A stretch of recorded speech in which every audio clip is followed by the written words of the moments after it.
You might think you know everything there is to know about Sinead O'Connor, but have you heard the story about why she was banned from dating sites, or the real reason why she cut her hair? Sinead O'Connor was born on December 8, 1966 in a nursing home in Dublin, Ireland. Before she passed away, she often spoke openly about her childhood. In general, she had a habit of speaking candidly about her personal life, including such potentially touchy subjects as her mental health and her romantic entanglements. She really discussed her early years in detail in her 2021 autobiography, Rememberings. In the book, she revealed how an abusive relationship with her mother led to the mental illness that would stick with her the rest of her life. The most telling incident involved the immediate aftermath of her father, Sean, leaving the family home, after which the custody of his 5 children was given to Sinead's mother, Marie. As a response to Sean leaving, Marie locked the children outside the house, and they then had to sleep in a shed. Sinead recalled shouting throughout the night to be let in, but to no avail. She credits this traumatic period as the origin of her agoraphobia, which is the fear of open spaces. As she wrote, "That is when I officially lost my mind and became afraid of the size of the sky." This wasn't the only trauma that Marie O'Connor bestowed upon her daughter. The late singer also recounted in Rememberings how her mother was physically abusive and a kleptomaniac. According to Sinead, Marie was a thief who acted out of compulsion, as she would freely steal money from the church collection plate or anywhere else she could find it.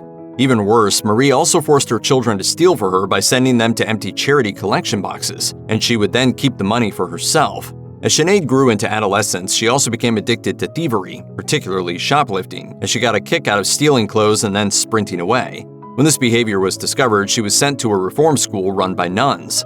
Bizarrely enough, Marie and her children weren't forced into thievery because of poverty, though she did make her family live without necessary basics. Sinead recalled to The Guardian in 2021, "My father was very well off. When my mother died, we were living like she had no money, with no heat, no electricity, no hot water. The bitch dies and there's 250 grand in the bank." I love it about my mother that she died. I think it was very kind of her. Sinead O'Connor absolutely captivated audiences with her 1990 breakthrough hit single Nothing Compares to You. Her exquisitely expressive voice and beautiful face were on full display in the song's award-winning music video. But despite having the voice and face of an angel, she had a bit of a devil's tongue, which she showed off proudly in countless interviews, especially in a 2021 conversation with The Guardian. For example, she was brazenly upfront about her kleptomania, as she admitted, "My father took me on holiday with the rest of the kids when I was 13 or 14, and I stole a rug out of the hotel room. I'd steal for the sake of stealing it." She also addressed her hysterectomy, as she declared, "Everything went pear-shaped," and she discussed surviving multiple suicide attempts with the support of nurses at the mental hospital to which she would return throughout her life by announcing, "I'm a strong little." Sinead O'Connor's iconic look was cemented on the cover of her 1987 debut album, The Lion and the Cobra. Though it didn't hit the same commercial heights that her sophomore release, I Do Not Want What I Haven't Got, did 3 years later, it still established her as a singular new musical talent. As O'Connor revealed in her autobiography, prior to the photo shoot for The Lion and the Cobra, she wore her hair short but with a little bit of length. But after a record executive tried to convince her to grow her hair out for a more traditional look, she decided to instead shave it as short as possible. The result was that striking album cover in which O'Connor ended up looking, in her own words, like an alien. O'Connor then typically maintained her shaved head throughout her career, but in her final years, she made numerous headlines for appearing in an array of stage wigs, including one for the cover of her 2014 album, I'm Not Bossy, I'm the Boss. In that photo, she looked unrecognizable in a black bob wig reminiscent of Uma Thurman's flapper cut in the 1994 movie Pulp Fiction. It was also reported that during the height of her fame in 1990, O'Connor would wear wigs as a disguise while out in public. So I always had that sense that it was quite important to protect myself, make myself as unattractive as I possibly could. In the wake of the success of Nothing Compares to You and I Do Not Want What I Haven't Got, O'Connor took a number of stylistic twists and turns. After the uproar following her 1992 appearance on Saturday Night Live when she ripped up a picture of Pope John Paul II, she released Am I Not Your Girl?, an unexpected album of jazz covers, which partly served to downplay her reputation as a protest singer.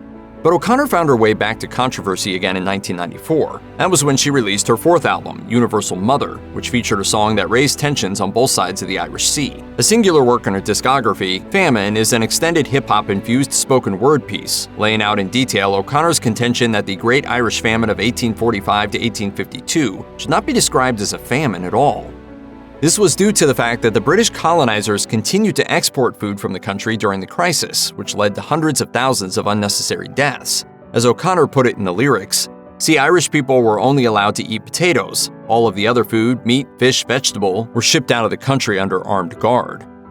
In 1999, O'Connor made headlines when it was announced that she was being ordained as a Catholic priest. She was raised within the church, and as she recalled in her 2021 Guardian interview, "I guess I was born with a huge faith and it never left and nothing would shake it." Religious themes permeate much of O'Connor's discography. So while the news that she was to become a priest may have been shocking to some, it wasn't to those who had listened to her music or read her interviews closely.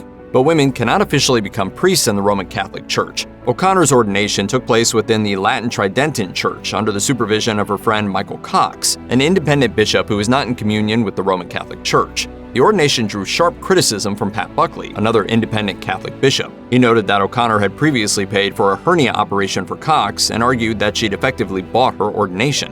Years later, O'Connor's religious life made headlines again when she announced that she'd converted to Islam in 2018. I've been a Muslim all my life and I didn't realize it. The fact that Sinead O'Connor was banned from Saturday Night Live is pretty much common knowledge, but that wasn't the only time she got herself banned.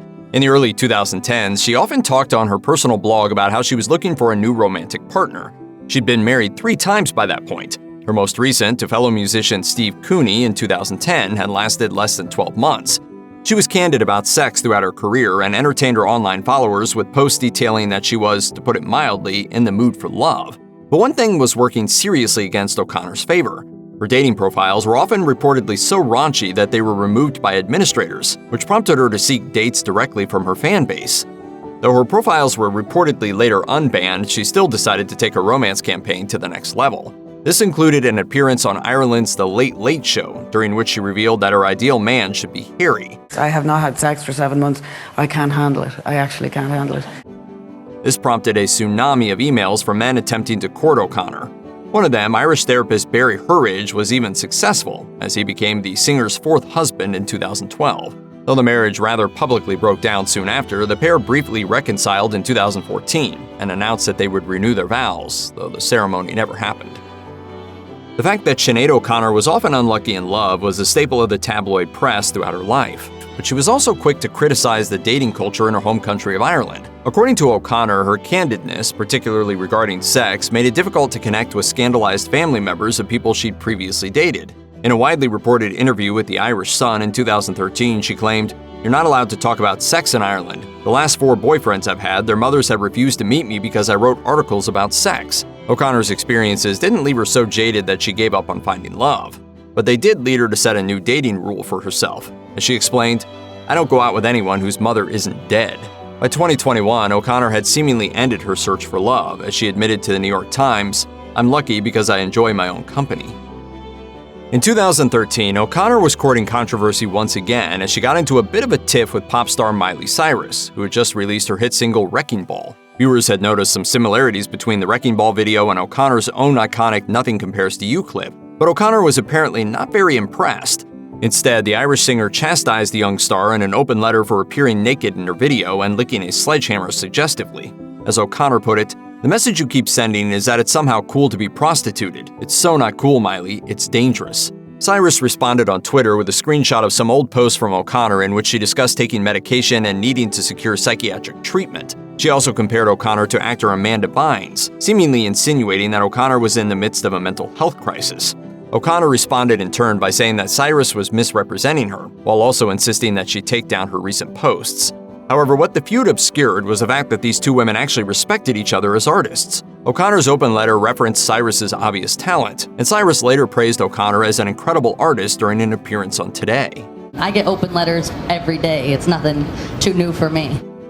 Nothing Compares to You may have been the biggest hit of Sinead O'Connor's career, but it wasn't an original. Instead, it was a cover of a previously obscure Prince composition. However, as O'Connor claimed to the New York Times in 2021, "As far as I'm concerned, it's my song." But it seems like Prince may have had a problem with her. As she recounted in her autobiography in 1991, he invited her to his house for a meeting, but what could have been a fruitful artistic summit to the minds instead turned into quite the traumatic ordeal. During the meeting, Prince criticized O'Connor for her foul language in public and tried to force her to eat soup against her will. After suggesting that they have a pillow fight, he allegedly hit her with something heavy in the pillowcase. He also allegedly refused to allow her to leave, and when she made a break from the house, he pursued her by car. In a 2021 interview with the New York Times, she made her feelings about Prince abundantly clear. As she put it, "You've got to be crazy to be a musician, but there's a difference between being crazy and being a violent abuser of women." If you or someone you know is struggling with mental health, please contact the Crisis Text Line by texting HOME to 741-741 or call the National Alliance on Mental Illness Helpline at 1-800-950-NAMI 6264 or visit the National Institute of Mental Health website.